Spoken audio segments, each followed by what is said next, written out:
Bismillahirrahmanirrahim. Assalamualaikum warahmatullahi wabarakatuh. Anak-anak, pada pagi hari ini Bu Sefti akan menjelaskan permainan tradisional dampu kapal. Apa sih, bagaimana caranya permainan dampu kapal?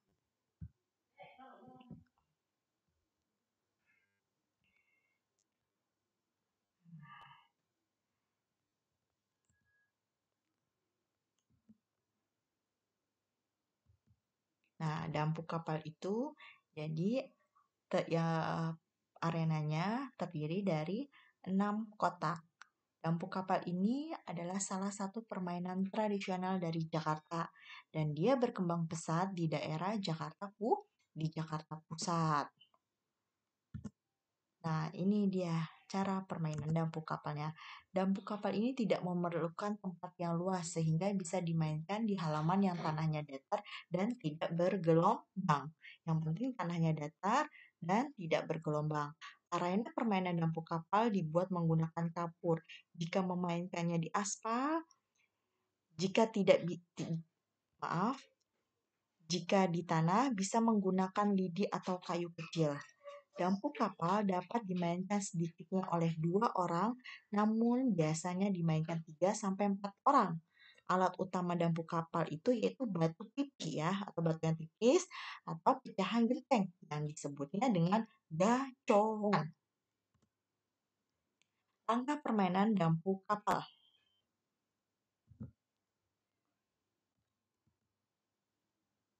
Nah, bagaimana langkahnya? Yang pertama adalah melakukan hompimpa atau suten. Hompimpa itu dilakukan untuk menentukan urutan bermain. Yang menang akan bermain lebih dahulu. Suten dilakukan untuk menentukan urutan terakhir. Jadi pertama hompimpa, lalu suten. Hompimpa alayum gambreng. Melempar gacuan. Lemparkan sebuah batu pipi, pecahan genteng, atau benda yang lain yang serupa hingga mendarat pada suatu kotak satu. Nah, pertama kamu lempar dulu ke kotak satu, ya, gacuan kamunya yang tadi. Lalu melompat dengan satu kaki. Melompat dengan satu kaki atau yang disebut dengan engklek dari garis start langsung ke petak kedua dan ketiga. Pada saat kamu ke kotak 4 dan 5, kedua kaki kamu itu bertumpu bersama-sama. Lalu engklek ke kotak nomor berapa? Nomor 6 ya. Kotak nomor 6. Kemudian berbalik arah, kedua kaki bertumpu bersama. Nah, ini kan 1, 2, 3. Ketika di 4 sama 5, kamu bertumpu dua kaki secara bersama-sama. Gacuan. Melompat lagi dengan satu kaki atau engklek menuju garis start, melewati kotak 3 dan 2. Lalu mengambil gacuan yang berada di kotak nomor 1. Jadi kamu harus melewati kotaknya semua, lalu balik lagi mengambil gacuan yang kamu lempar di nomor 1 lagi. Melompat ke garis start. Setelah berhasil mengambil gacuan di kotak 1, lalu melompat dari kotak 2 langsung menuju garis start dan bertumpu pada dua kaki. Jadi habis itu kan melempar lagi ke kotak 2, tapi tidak boleh dilewati. Melempar gaco dan engklek. Gerakan dan langkah ini dilakukan berulang-ulang. Setiap kali memulai permainan selalu didahului dengan melempar gacoan. Gacoan dilempar secara berurutan dari kotak 1 sampai kotak nomor 6. Jadi setelah kamu selesai nomor 1, bolak-balik jadinya dia bolak-balik, kamu ambil gacoannya, lalu kamu lempar lagi ke kotak nomor 2, ya.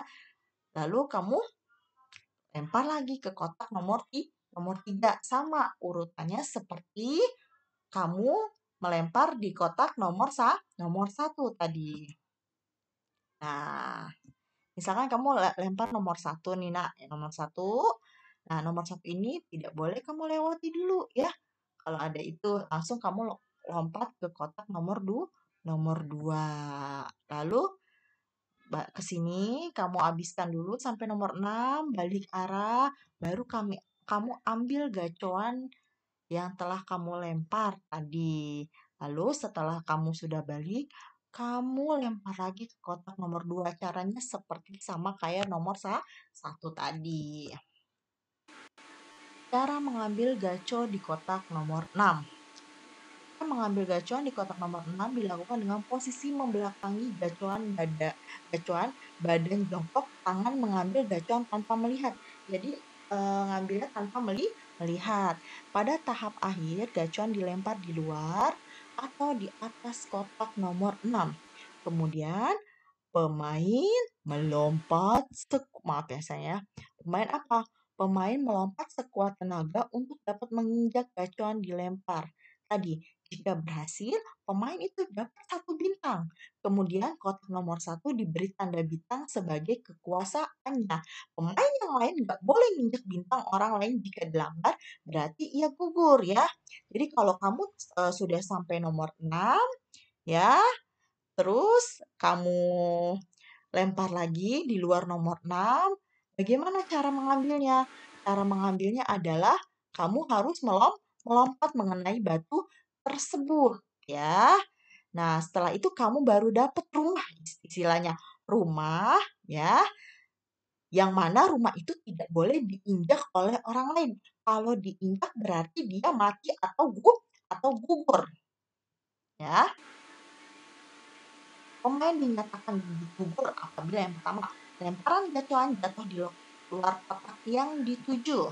Yang kedua, saat lompat kaki menginjak garis, nggak boleh menginjak garis ya. Dan yang ketiga adalah pada saat berjalan dengan satu kaki yang lain nggak boleh menyentuh tanah. Dan pemain menginjak bintang lawan. Jadi nggak boleh, yang rumah tadi tidak boleh diinjak oleh lawan. Nah, intisari pada pembelajaran dampu kapal ini adalah apa, Nak? Permainan dampu kapal dapat dimainkan anak laki-laki maupun perempuan. Jadi semuanya boleh main. Permainan ini disebut dampu kapal. Kenapa? Karena arenanya merupai kapal. Pemain dampu kapal itu berasal dari Jakarta dan berkembang pesat di Jakarta Pusat. Paling sedikit pemainnya 2 orang. Umumnya dimainkan antara 3 sampai 5 orang. Alat pemainnya adalah batu pipi atau pecahan genteng. Nilai luhurnya yang terkandung pada permainan ini adalah melatih keterampilan, menghargai orang lain, dan melatih kesabaran. Pemain dianggap menang bila mendapat bintang yang paling banyak atau rumah yang paling banyak. Alhamdulillah telah selesai pembelajaran dampu kapal. Semoga kalian bisa memahaminya ya, Nak, ya. Bisa ucapkan terima kasih. Assalamualaikum warahmatullahi wabarakatuh. Dah.